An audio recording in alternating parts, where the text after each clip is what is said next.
Good afternoon, Western Pennsylvania Furry Weekend. I am RiverSoorjcat, alias Dr. Nairi Bakalian, and I'm here to talk to you about a book called Grey Dawn.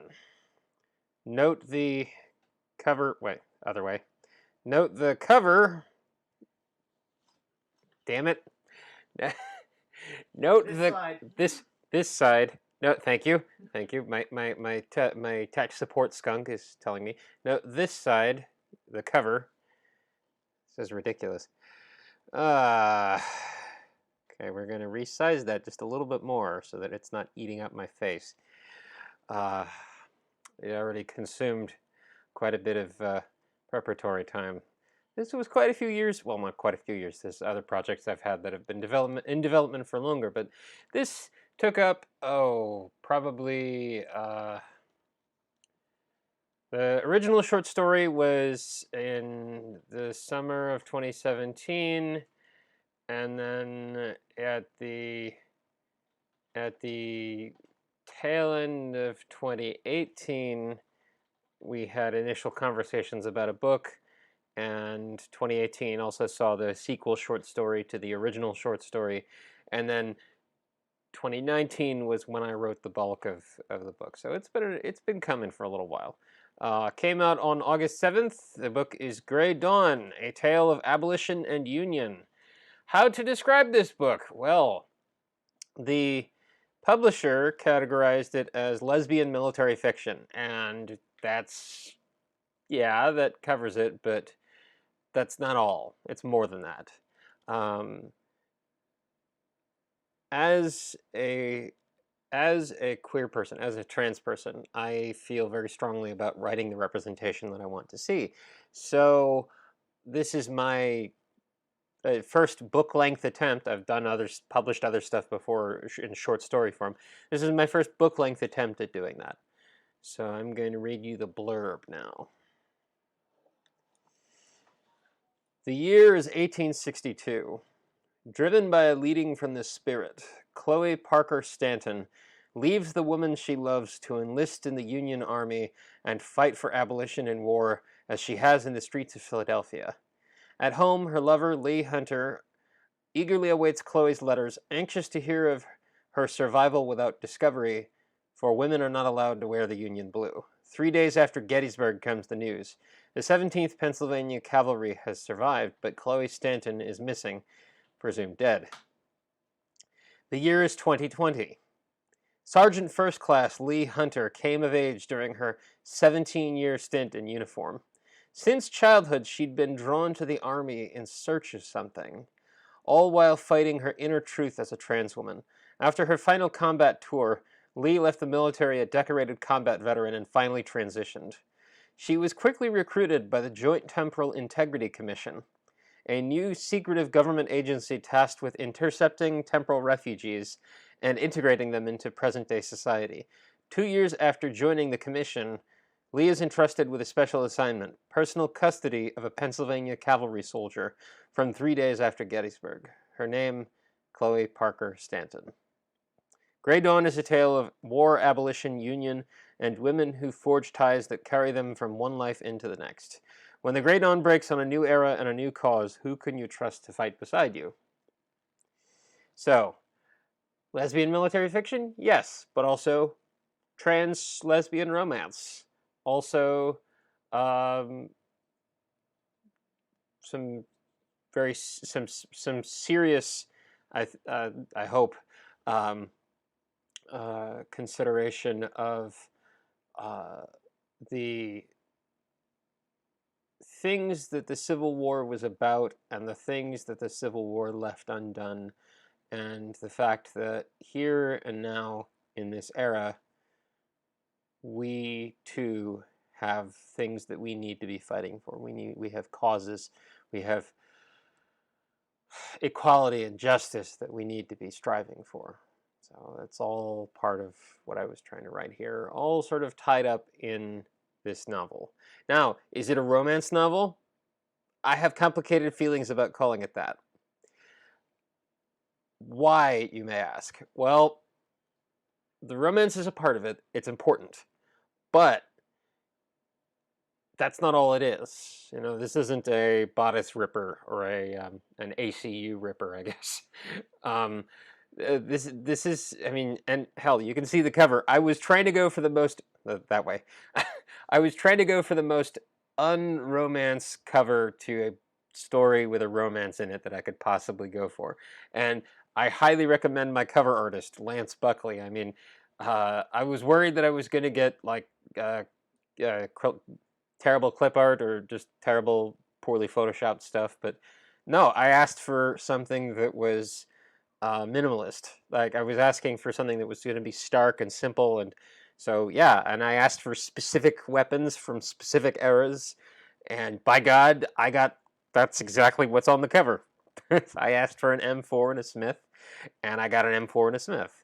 So that was heartening. So that I feel like that lets it reach more people rather than have it be sort of on its face a romance. But the romance is in there.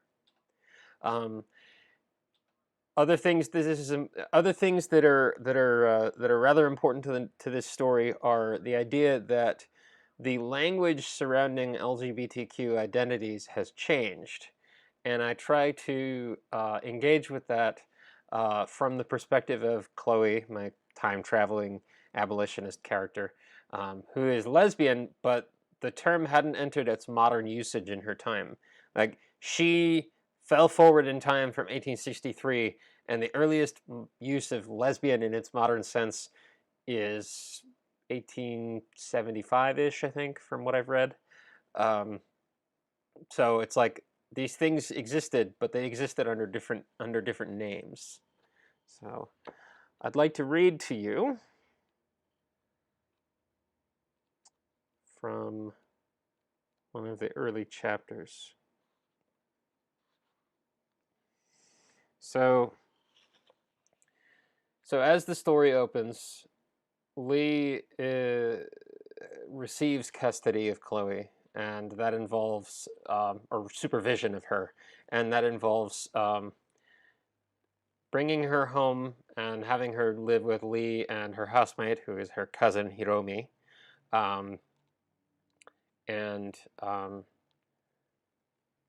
helping Chloe acclimate to the 21st century, and um, being sort of her personal guide and making sure that she doesn't get into trouble. Because when we meet Chloe in 2020, um, she has not been properly discharged from the army yet. She time slipped about, I think, 8 months into her enlistment, and she has to be properly discharged before she can go do whatever she wants.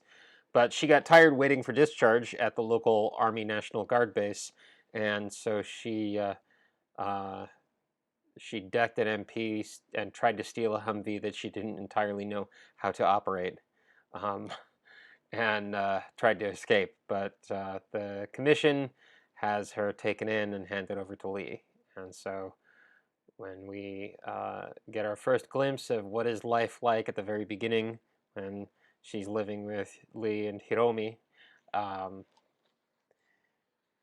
we get this perspective, and this is from Lee's. I alternate narration. I alternate the chapters between Lee's narration and Chloe's narration, so you get a different sense of different character voices and different vocabulary of these women who are from very different times. Um, so.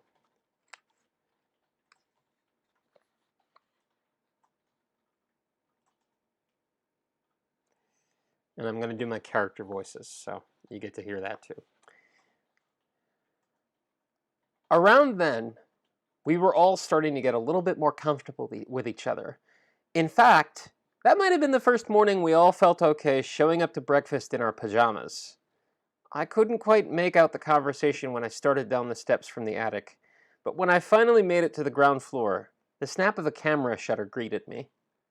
Chloe grinned up at me from her seat at the work table. Hiromi's fancy DSLR camera grasped awkwardly in hands still unfamiliar with 21st century contours. Good posture, Hiromi flashed her a thumbs up. You're picking up fast, but remember, watch your breathing and be sure you don't wait for too long. It makes the hands wobble. Oh, and make sure your hands are placed properly. Here. She rose, rounded the table, and gently rearranged Chloe's fingers till they better resembled a proper photographer's placement. Like that. And relax your grip. Relaxed grip. I'll try to remember that. She turned the camera over, digital screen up, for Hiromi's inspection. How did I do? Could have done better with composing the shot, Hiromi mused as she reclaimed the camera to squint at the image, but then she cast a glance at me over her shoulder. You done good. Damn good for someone who's still catching up on 160 years of lost time. You caught something of Lee's disheveled morning charm, sort of a tatted-up disaster gay meets messy sparrow look. I shot my cousin a glare, but you may well imagine I was the furthest thing from threatening right then.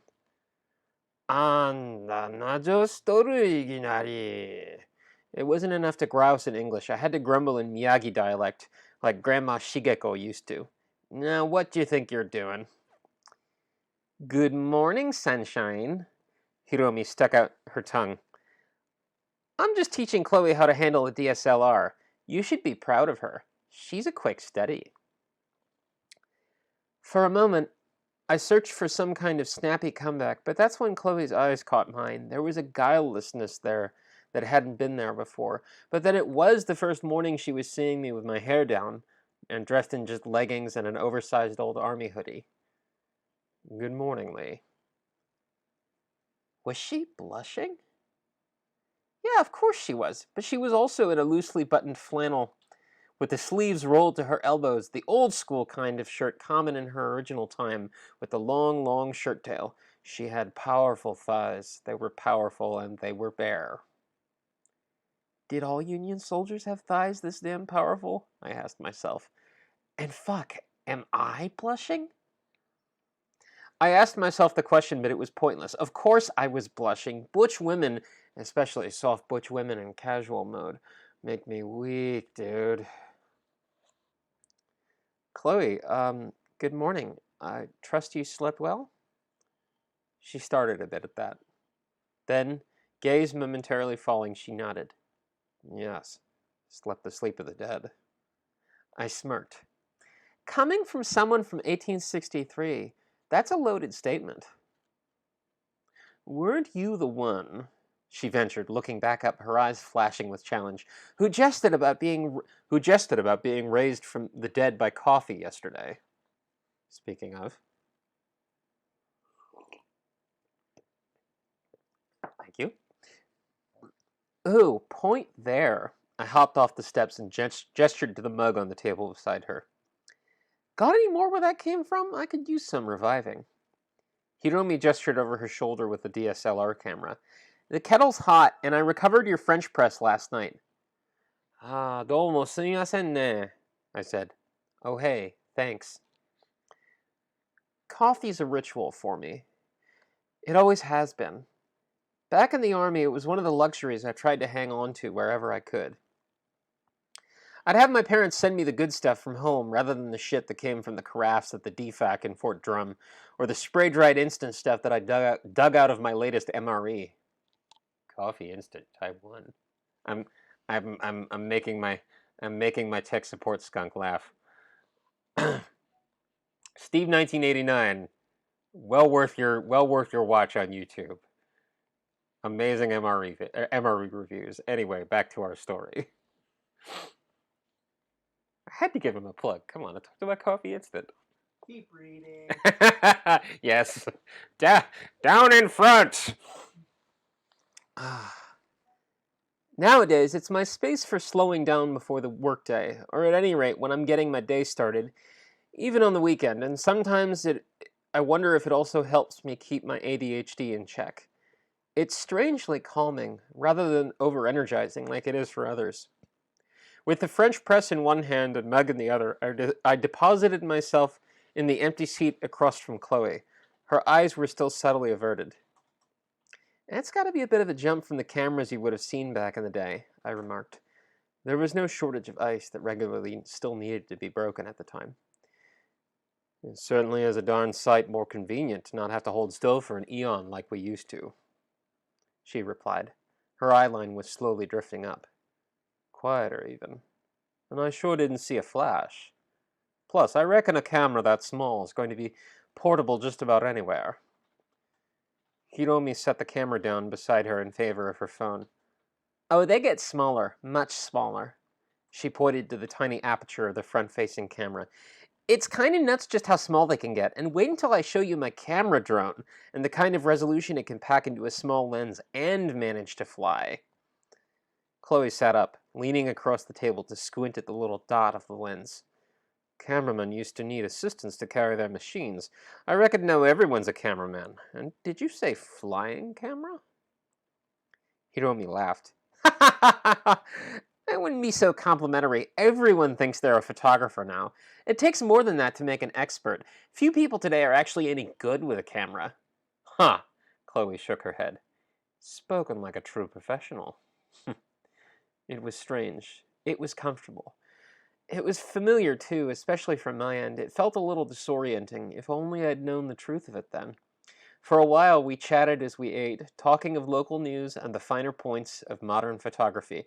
I had a mouthful of toasted red bean bun when Chloe abruptly changed the subject. Hiromi was telling me about that flag. She pointed over her shoulder. On the wall beside the fireplace, which we used as an art nook, hung a rainbow flag beside my blue army banner. The term was transgender, yes? Well, that nearly made me choke in surprise. You have to understand, I'm selective with how, when, and if I reveal my trans status. People like me sometimes get killed for being who we are. In circumstances as intimate as home, I figured it might come up sooner or later, but that was definitely sooner than I'd anticipated. And even by someone I trust, getting out of the blue like that throws me for a loop. I didn't turn my head, but I did nudge Hiromi with a pointed elbow. Omae, nani o itta? What did you say? Hey, whoa, slow down, bucko. She asked first, Hiromi answered. Besides, Lee, relax. Turns out she's one of ours. It took a moment for that to register. I glanced at Chloe. Is this true? Chloe turned to regard the flag, sighed, and nodded. There's a lot of history I've missed.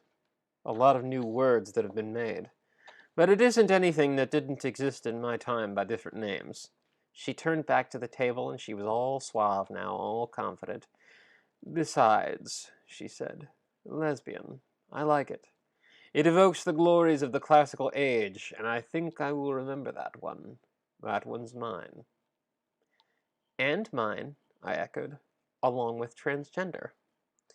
Across 160 years of differing perspective, the three of us, a cisgender bi woman, a trans lesbian, and a cisgender lesbian, recognized each other as family. That was just the beginning of Chloe's education on the queer history she'd missed, but from there, it was easier. Like Hiromi said, she was one of ours. All right, so I'm going to pause there. Pause, as it were. Thank you. So, as I've been reading, my tech support skunk, the amazing and talented and wonderful and adorable Quexum Mephididae, is sitting here, and she is keeping an eye on the chat. Does anybody have any questions? Nothing's come through just yet. Okay. But I'm keeping an eye on it, and I will let you know. Okay. Do you have any questions? It's too early to ask about your next project. Ah, yes. So, talk about your historical research in general. My historical research in general. If you want to be snarky about Pitt, go right ahead. That's very generous coming from someone who's worked for Pitt for quite as long as you have. That's how I can be as snarky as you are. So my PhD in history, as well as my generalized anxiety disorder, both come from the University of Pittsburgh. And My doctoral research was in the Japanese Civil War of 1868. And along the way, I had to necessarily educate myself on the American Civil War because it turns out the Japanese Civil War was fought with surplus weapons from the American Civil War. Everything from Colt revolvers and Enfield rifles all the way up to a whole-ass Confederate ironclad, CSS Stonewall Jackson. Long story.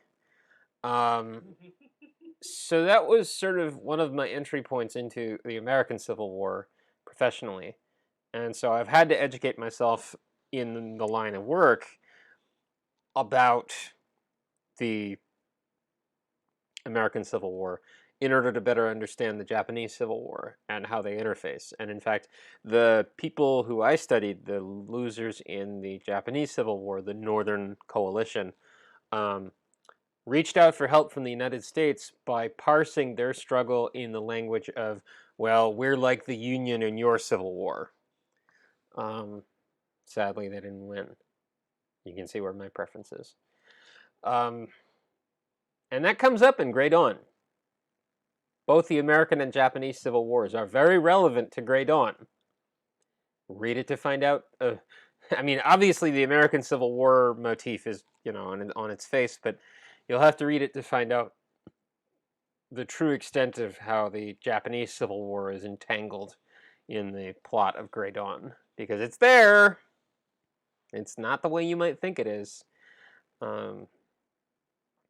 So that actually brings me to pointing out something that this novel has that most novels of this sort will probably not have.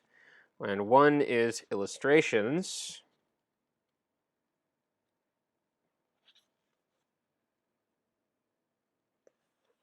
I do my own art. It's great. I also do anthro art, not as regularly, but I tell you, I really missed going to Anthrocon this year because one of the things that helps me the most every year for the past 3 years as an artist is to go to the Anthrocon art auction and actually just walk around and look at the different technique and the different mediums that people use. It helps prompt me to get out of my box and sort of like think in new directions. So yeah, I even have character sheets. See? Oh, hang on. So that's Lee.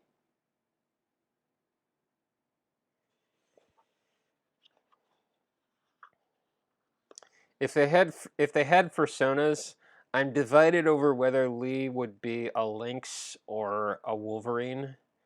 But Chloe would definitely be a deer. Yeah. So that's the illustrations, but relevant to my doctoral research, I have a reference section.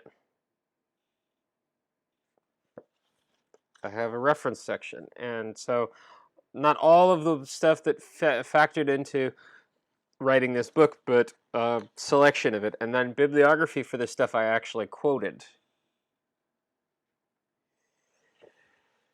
And that's the thing. When you're writing historical fiction, including stuff that plays around with history the way mine does in this context, you need to do your homework.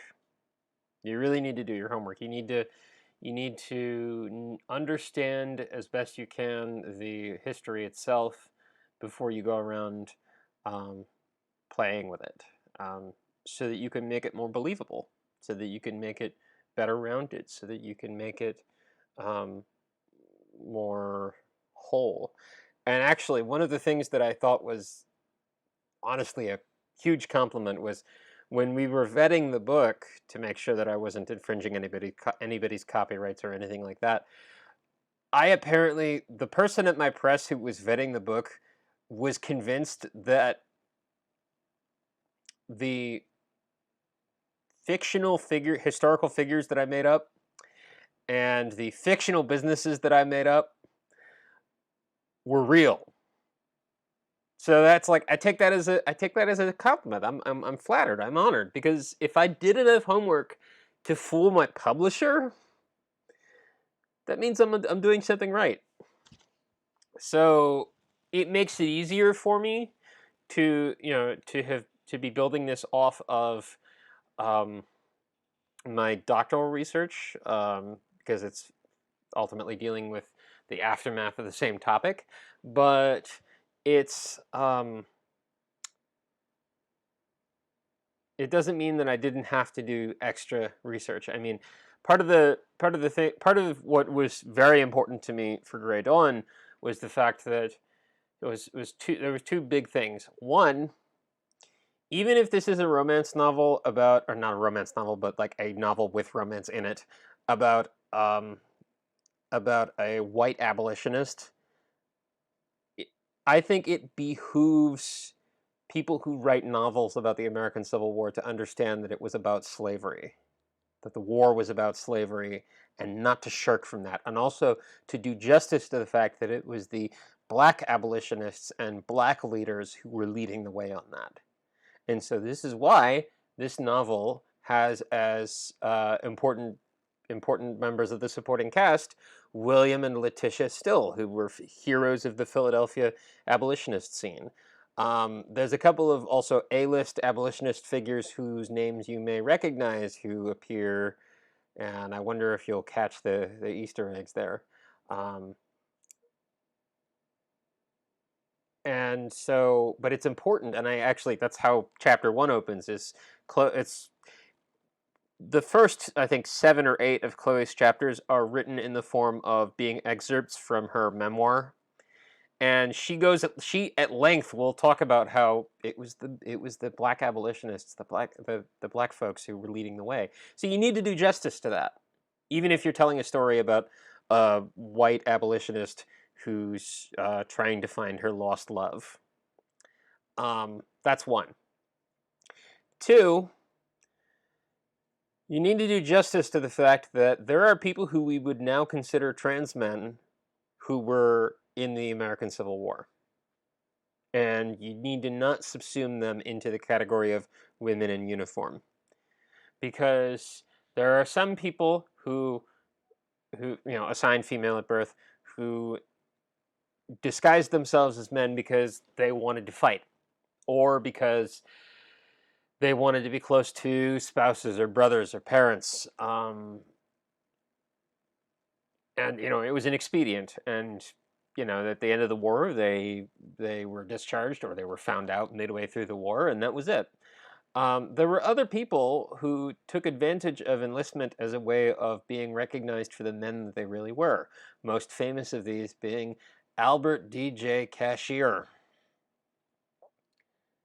There's a recent musical about him. You should look it up. It's called The Civility of Albert Cashier. um, Albert Cashier enlisted in an Illinois infantry regiment and lived under that name for the rest of his life, and was only outed at the very end of his life because he got into a car accident. I'm not about to say, oh, but this person, like I'm not going to erase that. I mean, as a trans person myself, how can I erase that, right? So in writing a story like this, it was also important to me to have. So I have my time traveling abolitionist character who has to adopt a male persona in order to enlist and not be caught. And then she has these two battle buddies who you'll meet in the Civil War chapters, who are trans men who teach her how to pass. But they're trans men, and it's not spoiling too much to say they live the rest of their lives under those names, and nobody but Chloe is the wiser. Um, and it's important to draw the distinction there because they're not the same thing. And far be it from me to erase the stories of my trans predecessors. So that's a long roundabout answer to your question. We got a nice from Maylin. Thank you, Malin. Thank you. And a boop from DJ Workaholic. Boop. Hello. Boop. There's a couple nods to Western PA history. Oh yes. Oh yes. Go ahead. There's some people from Somerset County. Oh yes, yes. One of the transmen in this, the Civil War era transmen who features in this story, is from Western Pennsylvania, from the little hamlet of Springs, where my tech support skunk and I have gone together for the past 4 years now. Well, we would have been last week. We would have been last week had it not been for the as I've been calling it, this cruel war. Um, we go to Springs every October because they have a folk festival, and the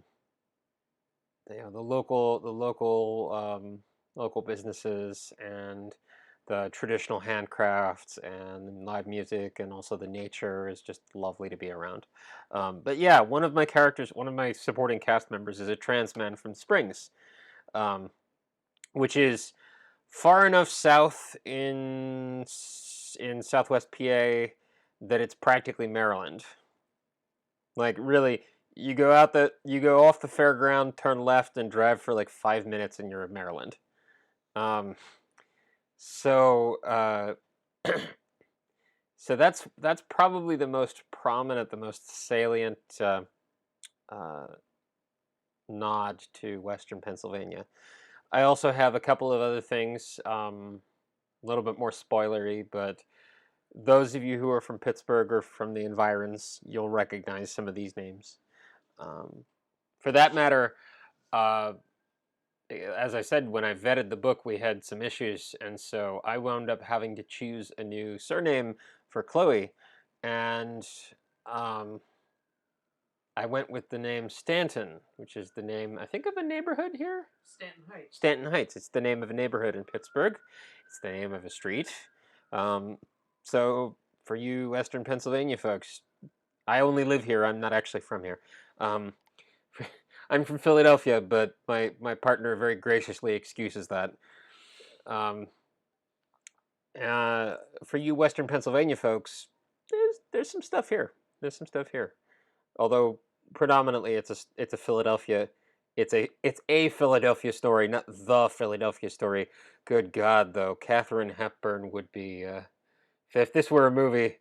Oh man, Katharine Hepburn is Chloe. Katharine Hepburn is Chloe's mother. Oh. Oh, I see. Kate Mulgrew is Chloe. Fun times, fun times. Anyway, yeah. So, plenty of local nods for your delectation. And yes, there is smut, but the smut is not the point. We got a heart from Malin. Oh shucks. Heart. Yeah, there is in fact smut, but the smut is not the point. And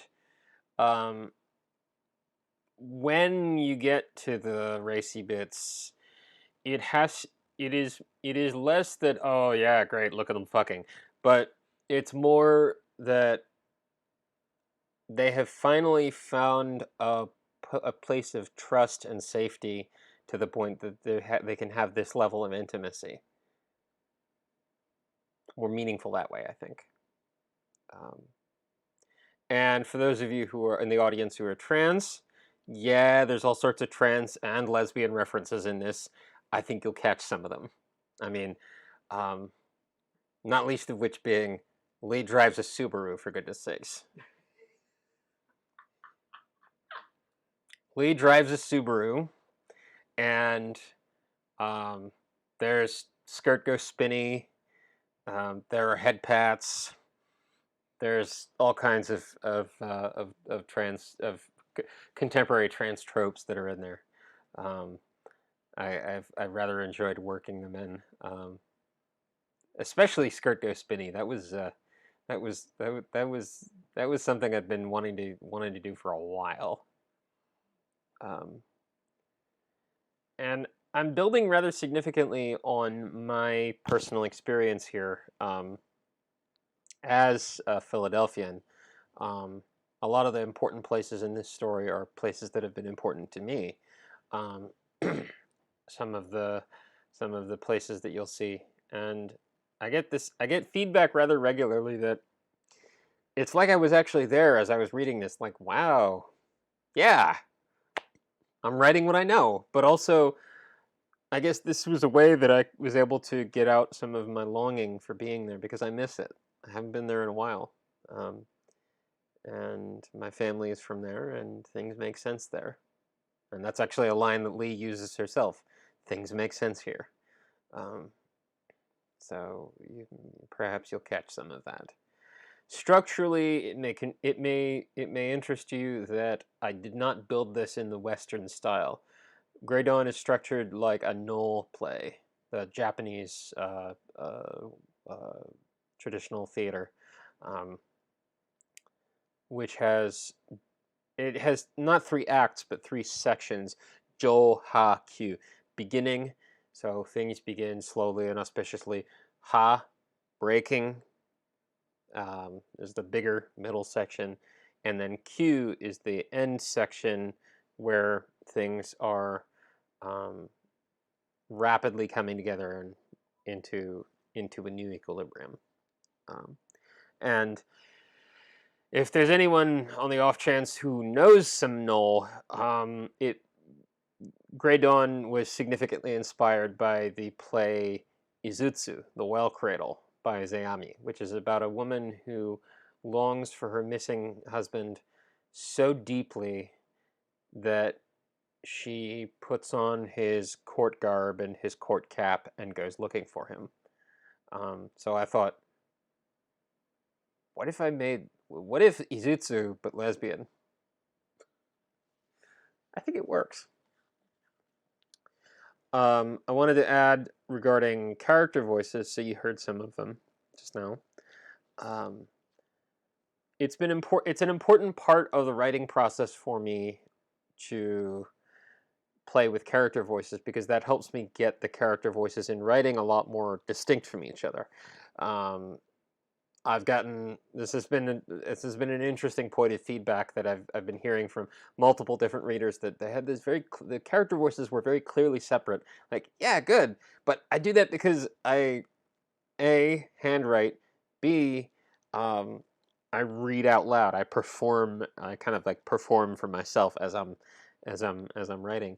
So Lee has a very head voice up here because she's trying to fight vocal dysphoria, but she's also, having been 17 years in the army, she has a she used to be a platoon sergeant, and platoon sergeants are called, the nickname in the army is platoon mama or platoon daddy, and they're the ones who are supposed to keep order in the unit for the platoon commander, the lieutenant, first lieutenant, to be able to run things, and they also mentor the first lieutenant. So Lee has command voice, and she actually comments on this in one of the early chapters that she falls into command voice when she doesn't want to sometimes, like in a fit of pique. Like she has these moments where, and also those of you who know your military slang, knife handing. She has these moments where she slips into knife handing and goes, "It would behoove you," goes into command voice and gestures with the fingers together like that. But so she talks up here to consciously train herself out of command voice, but also to fight vocal dysphoria. And as far as her accent goes, I don't really need to change anything because I'm from Philadelphia too. I talk like this, and so does she. Yes, and then we'll go down ashore for the water ice.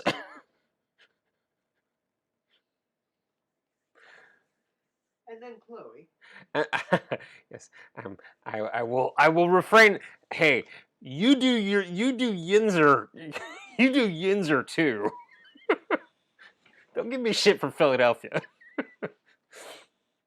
Okay, so then Chloe. So sidebar, Hiromi, Lee's cousin, um, has. I'm trying to sort of echo some of the sound of Lee's character voice, but make it a little bit more nasal. And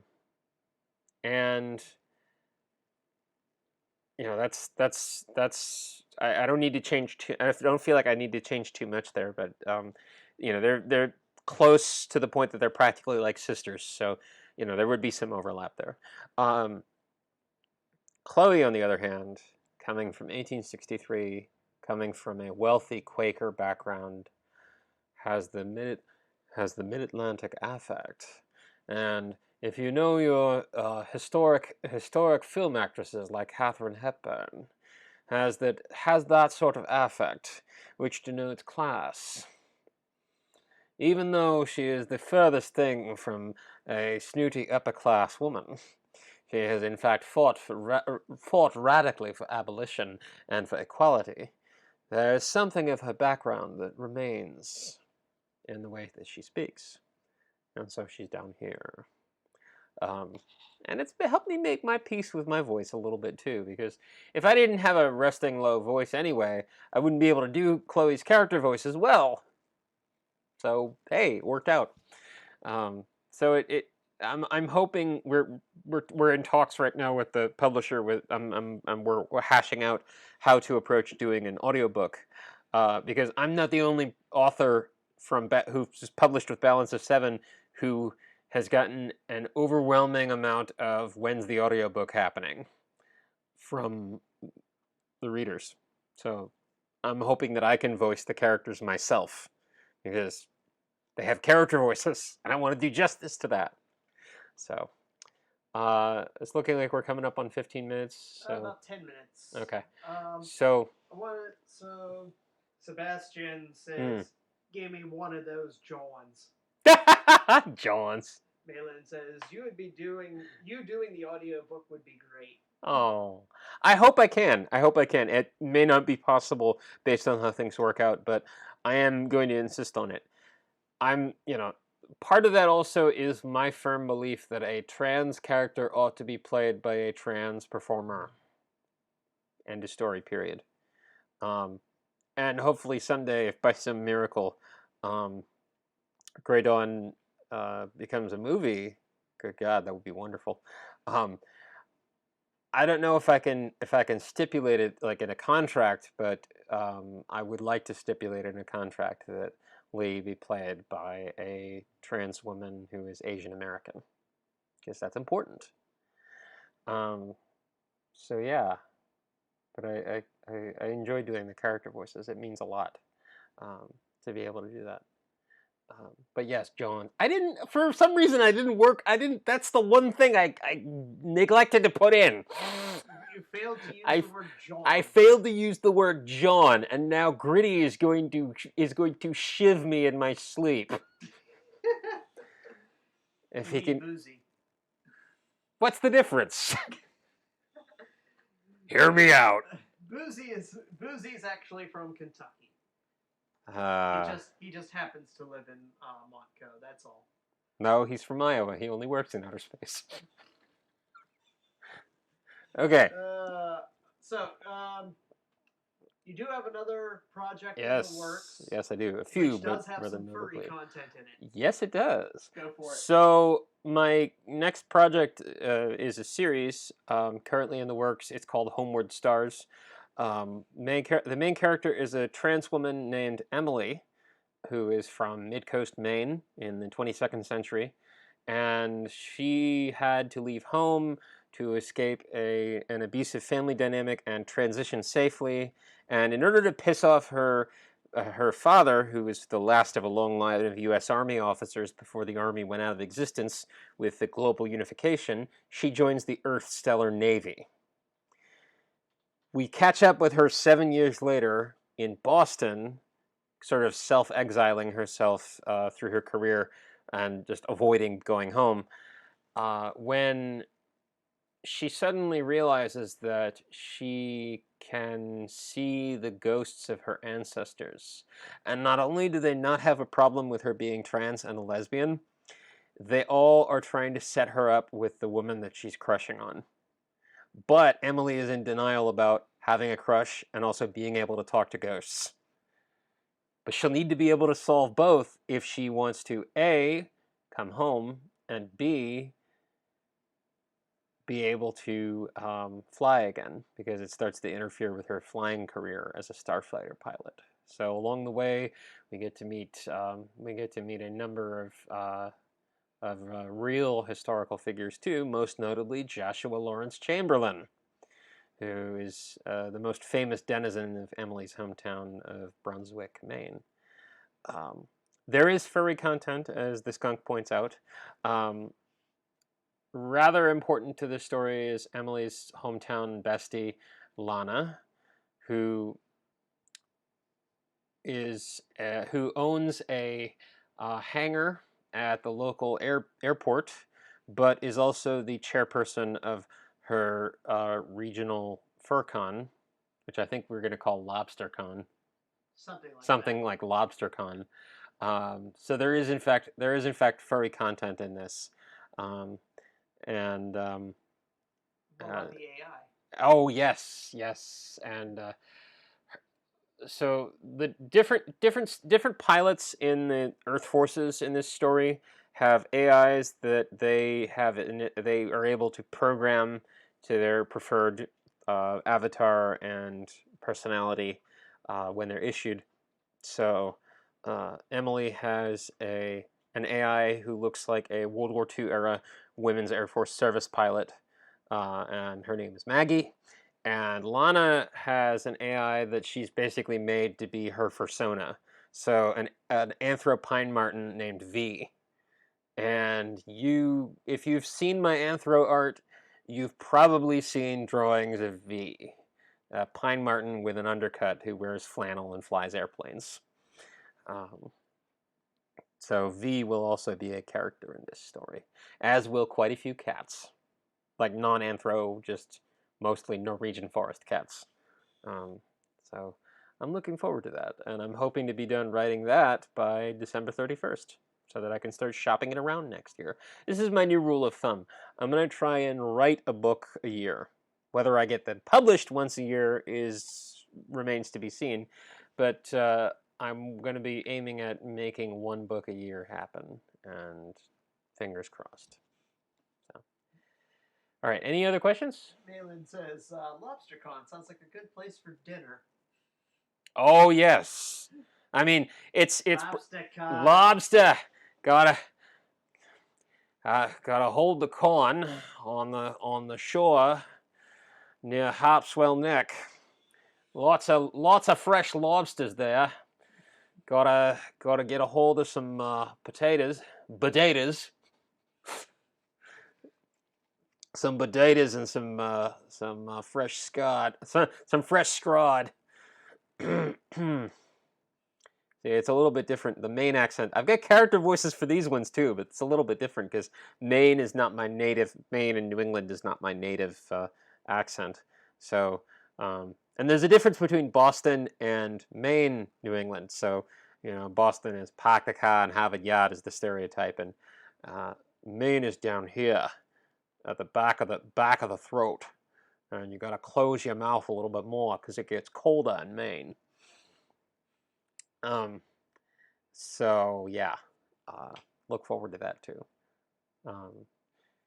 And I have other short story content coming soon. It's all, you can find it at, well, some of you already follow my furry Twitter at SoorjCat, but I most regularly am active on my non-furry internet presence. So Twitter, Facebook, Sponsys, WordPress, and Patreon at Riverside Wings.